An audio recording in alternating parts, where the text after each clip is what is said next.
চলুন বন্ধুরা, একটা গলদা চিংড়ি মালাইকারি বানিয়ে ফেলছি। এদিকে আমি চিংড়ি মাছ টোয়াগুলো আগে ক্যামেরার পিছনে করে নিয়েছি। মাছটাও একটু নুন হলুদ দিয়ে দেখুন মাছগুলো সব ভেজে নিয়েছি।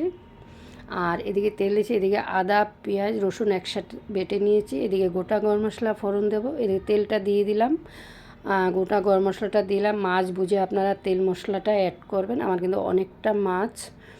আর এখন আমি ফোড়নের গন্ধ বেরিয়ে গেছে, এবার আদা পেঁয়াজ রসুন বাটাটা দিয়ে দেবো। এটা যতক্ষণ কাঁচা গন্ধ না যাবে ততক্ষণ কিন্তু কষাতে হবে।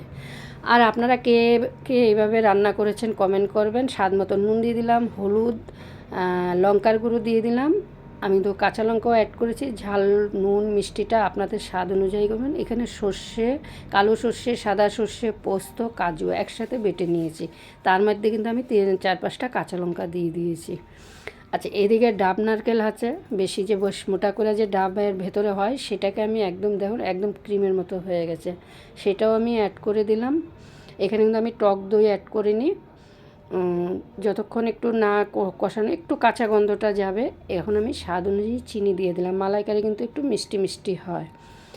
আর সবচেয়ে বড় কথা, চিংড়ি মাছ রান্না করতে গেলে প্রিয় মানুষগুলোর কথা মনে পড়ে যায়, যারা চিংড়ি মাছ খেতে ভালোবাসে। আশা করি আপনাদেরও মনে পড়ে। তা কি করব, সবাইকে তো সবসময় দেওয়া যায় না, শুধু ওদের কথা ভাবি।